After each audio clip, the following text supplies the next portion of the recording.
নমস্কার, আমি অ্যাস্ট্রোলজার সুকান্ত মান্না। আপনি যদি ধনু রাশি অথবা ধনু লগ্নের হয়ে থাকেন, একটি কথা মনে রাখবেন, যথা সময়ে তথা দান, যথা সময়ে তথা ফল। অর্থাৎ ঠিক সময়ে ঠিক জিনিসটা দান করতে হয়, ঠিক সময়ে ঠিক ফল আপনারা পাবেন। এই সময় আপনারা কি দান করতে পারেন সেটি অবশ্যই ভিডিওর মধ্যে আলোচনা করব, কারণ এই সময়টা আপনার দিক থেকে সব থেকে অনুকূল সময়। 114 দিন আপনার জীবনে কি গুরুত্বপূর্ণ ঘটনা ঘটতে চলেছে বা ঘটবে এই সময়কালের মধ্যে, এই 114 দিন আর সময় থাকছে। এই সময়কালের মধ্যে আপনি জানেন আপনার মধ্যে ধৈর্য যথেষ্ট দেখতে পাওয়া যাবে। আপনি কি জানেন আপনার মনের আশা পূর্ণ হতে চলেছে? আপনি কি জানেন আপনার উদার মন মানসিকতা সেটি দেখতে পাওয়া যাবে? আপনি কি জানেন ধর্মীয় ভাবনা চিন্তা এই সময় আপনার মনের মধ্যে আসবে? এবং এই সময়ের মধ্যে আপনি জানেন অনেক প্রতিকূলতাকে আপনি কিন্তু পরিস্থিতিটাকে অনুকূল পরিস্থিতিতে নিয়ে আসবেন এই সময়কালের মধ্যে।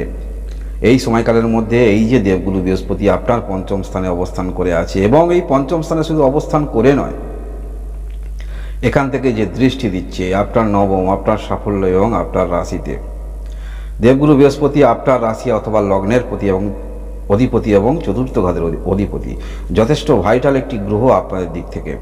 এবং 1-5-9 কানেকশান অর্থাৎ ধর্ম ঘর ইন্ডিকেট করছে। এই সময়কালের মধ্যে আপনারা অবশ্যই একটি জিনিস দান করতে পারেন, যেটি আপনাদের ক্ষেত্রে যথেষ্ট ভালো হবে। কারণ এই যে পঞ্চম স্থানে অবস্থান করে আছে দেবগুরু বৃহস্পতি, এখানে অশ্বিনী নক্ষত্র অবস্থান করে থাকবে, এরপর ভরণী, এরপর কৃত্তিকা নক্ষত্র অবস্থান করবে। এই 114 দিন আপনাদের জীবনে একটি বড় পরিবর্তন সেটি বলা যেতে পারে। মানসিক দিক থেকে আপনার আশা পূর্ণ হতে চলেছে। এবং এই সময়কালের মধ্যে আপনারা যারা সন্তান নেবেন ভাবছেন, সন্তান প্রাপ্তিতে আপনাদের বাধা আসছে, এই সময় কিন্তু সন্তান প্রাপ্তির যুগ আপনাদের যথেষ্ট ভালো। এবং যারা কম বয়সী আছেন, বিশেষ করে নিজের ক্যারিয়ার নিয়ে যথেষ্ট আশাবাদী চিন্তা মনের মধ্যে আপনারা করেন, এই সময়কালের মধ্যে আপনাদের ক্যারিয়ারও যথেষ্ট ভালো। সে আপনি উচ্চ শিক্ষাক্ষেত্রে থাকুন বা মধ্য শিক্ষাক্ষেত্রে থাকুন, যে শিক্ষাক্ষেত্রেই থাকুন না কেন, এই সময়কালের মধ্যে এই 114 দিন আপনারা, আজ থেকে 114 দিন আপনারা হিসেব রাখতে পারেন। এই সময়কালের মধ্যে আপনাদের জীবনে নতুন সঙ্গী অথবা সঙ্গিনী আসার সম্ভাবনা প্রবল যোগ থাকছে। আপনার পার্টনার এই সময়কালের মধ্যে আসবে আপনার জীবনে, এবং আপনার জীবনে একটি আমূল পরিবর্তন সেটি আপনি উপলব্ধি করতে পারবেন।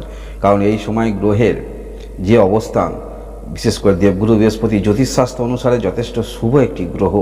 এই শুভ গ্রহ যখন পঞ্চম স্থানে অবস্থান করছে, অর্থাৎ জ্যোতিষশাস্ত্র অনুসারে হচ্ছে লক্ষ্মী ঘর, এই 1-5-9 কানেকশান করছে, অর্থাৎ ধর্মঘর, যার ফলে এই সময় কিছু জিনিস আপনাকে দান করতে হবে, যে দানটা করলে অবশ্যই আপনি কিন্তু ভালো ফল পেতে পারেন। ধর্মীয় চিন্তাভাবনা মনের মধ্যে আসবে। এবং এই সময়কালের মধ্যে কর্মের দিক থেকে যথেষ্ট ভালো। আপনারা যারা দীর্ঘদিন ধরে কর্ম করছেন বা আপনি সব প্রফেশনালে আসতে চাইছেন, সেলফ এমপ্লয়, আপনি নিজে নিজে কিছু করতে চাইছেন, এই সময়কালের মধ্যে সব থেকে ভালো সময়ের মধ্যে দিয়ে আপনারা যাবেন। এবং এই সময়কালের মধ্যে কর্মস্থানের সমস্যা হলে কর্ম পরিবর্তন বা ছেড়ে দিয়ে নিজে কিছু করার চিন্তা আপনার সেটিও মনের মধ্যে থাকবে। এবং এই সময়কালের মধ্যে আপনার যারা শত্রু আছে, শত্রুকেও আপনি কিন্তু অবদমিত করতে পারবেন, অর্থাৎ তাদেরও মন আপনি জয় করতে পারবেন। এতটা আপনার মধ্যে দৃষ্টিভঙ্গি থাকছে, গ্রহের অবস্থান আপনার মধ্যে এগুলো কিন্তু নিয়ে আসছে। এই সময়কালের মধ্যে আপনাদের মধ্যে মানসিকতার পরিবর্তন সেটি দেখতে পাওয়া যাবে। গ্রহ পঞ্চম স্থানে অবস্থান করছে, অর্থাৎ মানসিকতার পরিবর্তন। এবং আপনার সন্তানের ক্যারিয়ার নিয়ে আপনি যথেষ্ট চিন্তিত আছেন, সেরকম বিষয়ে চিন্তা থেকে বেরিয়ে আসতে পারবেন। আর্থিক বিষয়ে সঞ্চয় আপনাদের হচ্ছে না, বিশেষ করে যারা বিজনেস করেন, বিজনেস যে অর্থ আপনি পাচ্ছেন ঠিকমতো সঞ্চয় করতে পারছেন না, বা আপনি স্বপ্রফেশনালে আছেন সঞ্চয় করতে পারছেন না, এই সময় আপনি সঞ্চয় করতে পারবেন। এই সময় সঞ্চয়ের দিক থেকে যথেষ্ট ভালো। এবং পারিবারিক দিক থেকে ভালো কিছু মাঙ্গলিক যে কাজগুলো আপনি করবেন, যথেষ্ট বাধার সম্মুখীন হচ্ছেন, সেখান থেকে বেরিয়ে আসতে পারবেন। কারণ এই পঞ্চম স্থানে অবস্থান করে দৃষ্টি করে থাকছে আপনার সাফল্য স্থানে। সাফল্য স্থানে দৃষ্টি থাকার ফলে যে কোনো কাজ যদি মানসিকভাবে আপনি মনের মধ্যে নিয়ে চলেন, সেই সমস্ত কাজের ক্ষেত্রে যথেষ্ট অগ্রগতি আপনি রাখতে পারবেন। এবং এই সময়কালের মধ্যে এই যে পঞ্চম স্থানে দেবগুরু বৃহস্পতি অবস্থান করে থাকছে, যার ফলে আপনারা এই সময়, এই যে শুরু করেছিলাম প্রথমেই, যথা সময় তথা দান, যথা সময় তথা ফল, অর্থাৎ এই সময় আপনারা যেহেতু ধর্মঘর ইন্ডিকেট করছে 1-5-9, এই সময় আপনারা কোনো বস্ত্রদান করতে পারেন। আপনার জানাশোনা কেউ আছে শীতের সময় কষ্ট পাচ্ছে, আপনি বস্ত্রদান করতে পারেন। গ্রহ ধর্ম স্থানে অবস্থান করে আছে, অর্থাৎ এই রকম ধর্মীয় কিছু আপনি যদি দান করেন, অর্থাৎ এই কাজগুলো শুভ কাজ, ভালো কাজ। এই সমস্ত ক্ষেত্রে যদি আপনি সামান্য কিছু দান করেন, কোনো শীতবস্ত্র কাউকে দান করেন, সেক্ষেত্রে অবশ্যই আপনি এর ফল পাবেন। এই সময় সব থেকে ভালো এটি আপনারা দান করতে পারেন। শীতের সময় আপনারা ভালো ফল পাবেন, কারণ এই বললাম ধর্মস্থানে দেবগুরু বৃহস্পতি অবস্থান করে থাকছে। যে বাধাগুলো আপনার আসছিল সেরকম বাধাকে আপনি উত্তীর্ণ করতে পারবেন, বা সেরকম বাধাকে আপনি অতিক্রান্ত করতে পারবেন এই সময়কালের মধ্যে। এই সময়কালের মধ্যে আপনার মনের মধ্যে যে কামনা বাসনাগুলো আছে সেগুলো কিন্তু অনেকটাই আপনি পাচ্ছেন।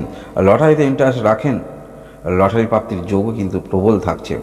আপনার জন্মকালীন কুণ্ডলিতে দেবগুরু বৃহস্পতি যেখানেই থাকুক না কেন, দেবগুরু বৃহস্পতি জানবেন শুভ গ্রহ। এই শুভ গ্রহ যখন পঞ্চম স্থানে অবস্থান করে থাকছে এবং পঞ্চম স্থানতে অবস্থান করে আছে, দৃষ্টি থাকছে সরাসরি আপনার রাশি অথবা লগ্নে, যার ফলে এই দেবগুরু বৃহস্পতি আলোকিতই আপনারা আলোকিত হতে চলেছেন। এই সময়কালের মধ্যে আপনাদের শরীর স্বাস্থ্য নিয়ে যথেষ্ট চিন্তার মধ্যে যারা আছেন, অর্থাৎ শরীর স্বাস্থ্যের সমস্যার মধ্যে দীর্ঘদিন ধরে আপনারা চলছেন, সেরকম শরীর স্বাস্থ্যের সমস্যা থেকে আপনারা বেরিয়ে আসতে পারবেন এই সময়কালের মধ্যে। এবং কর্মস্থানের সমস্যা সেটি দূর হচ্ছে, নিজে কোনো কর্ম শুরু করতে পারেন, সেটি কিন্তু প্রবল যোগ থাকছে এই সময়কালের মধ্যে। এই সময়কালের মধ্যে আপনার চেষ্টা সেটা কিন্তু সফলতা নিয়ে আসতে পারে। এই যে পরবর্তী ক্ষেত্রে কৃত্তিকা নক্ষত্র অবস্থান করবে এবং অশ্বিনী নক্ষত্র অবস্থান এখন করে আছে, ভরণী নক্ষত্র অবস্থান করবে, যথারীতি কিন্তু ফল পাবেন। আপনি বুঝতে পারবেন আপনি যে কর্মক্ষেত্রের মধ্যে আছেন সেই কর্মক্ষেত্রের মধ্যে নিজের নামের ব্যাপ্তি আপনারা করতে পারবেন। এটি সব থেকে আপনাদের দিক থেকে একটি প্লাস পয়েন্ট ধরে নিয়ে চলতে পারেন, কারণ যে কোনো কাজ সেখানে ভাগ্যের সহায়তা না পাওয়া গেলে সে সমস্ত কাজের ক্ষেত্রে কিন্তু উন্নতিতে বাধা যথেষ্ট প্রত্যেকটা মানুষের জীবনে আসে। তাই এই সময় দেবগুরু বৃহস্পতি যে পজিশনে অবস্থান করে আছে 114 দিন, আপনি ধনুরাশি অথবা ধনু লগ্নের হয়ে থাকেন, এই 2024 সালে 124 দিন আপনাদের জীবনে গুরুত্বপূর্ণ ঘটনা যেগুলো ঘটতে চলেছে সেগুলো যথেষ্ট ইতিবাচক একটি দিক ধরে নিয়ে আপনি চলতে পারেন। সমস্যা মানুষের জীবনে আসে, সমস্যা মানুষের জীবনে আসে, সমস্যা থেকে অতিক্রান্ত করা যায়। এই সময় সমস্যা তো প্রত্যেকটা মানুষেরই আসতে পারে, কিন্তু সেই সমস্যাকে আপনি অতিক্রান্ত করে সামনের দিকে এগিয়ে যাবেন, এটি সবথেকে কিন্তু প্লাস পয়েন্ট এই সময়কালের মধ্যে। এই সময়কালের মধ্যে আপনার জীবনে একটি আমূল পরিবর্তন ঘটতে চলেছে, যে পরিবর্তনটা মানুষ অবশ্যই তারিখটি মনে রাখে, সালটি মনে রাখে। এই সময় গ্রহের পরিস্থিতি বা গ্রহের অবস্থান অনুসারে আপনারা কিন্তু ভালো ফল পেতে চলেছেন। তাই এই সময় আপনারা কিছু দান করতে পারেন, যেটি বললাম যে সময় যেটি দান করতে সেই দান করলে সেই সময় সেই ফলটা আপনারা পাবেন, কারণ এটি ধর্মস্থান, লক্ষ্মীঘর, যার ফলে ক্যারিয়ার দিক থেকে আপনি যদি কম বয়সী হয়ে থাকেন সেখানেও কিন্তু আপনি ফল পাবেন। আপনার পিতার শরীর স্বাস্থ্যের দিক থেকে সেটা উন্নতি আপনি আশা রাখতে পারেন, কারণ একটি কম বয়সের ধনু রাশি যারা আছে, কম বয়সে আপনার পিতার উপর নির্ভরশীল, তাই আপনার পিতারও যথেষ্ট নামের ব্যাপ্তি সেটি দেখতে পাওয়া যাচ্ছে। যদি পিতা কোনো রকম প্রফেশনালে করেন বা যেখানেই কর্মরত থাকুন না কেন, পিতার দিক থেকেও ভালো আপনি আশা রাখতে পারেন। এই সময় আপনাদের মধ্যে যথেষ্ট বন্ধুত্বপূর্ণ বোঝাপড়া দেখতে পাওয়া যাবে। যদি আপনি বড় হয়ে থাকেন, অ্যাডাল্ট হয়ে থাকেন, পিতার সঙ্গে বন্ধুত্বপূর্ণ সম্পর্ক সেটি আপনি আশা রাখতে পারেন এই সময়কালের মধ্যে। এই সময়কালের মধ্যে অনেক কিছু পজিটিভ দিক আপনাদের জন্য অপেক্ষা করছে। তাই অবশ্যই যথাসময়ে তথা দান, যথাসময়ে তথা ফল আপনারা পেতে চলেছেন। এইরকম ভিডিও দেখার জন্য অবশ্যই লাইক এবং সাবস্ক্রাইব করে পাশে থাকবেন। আপনারা সবাই ভালো থাকুন, সুস্থ থাকুন, ধন্যবাদ।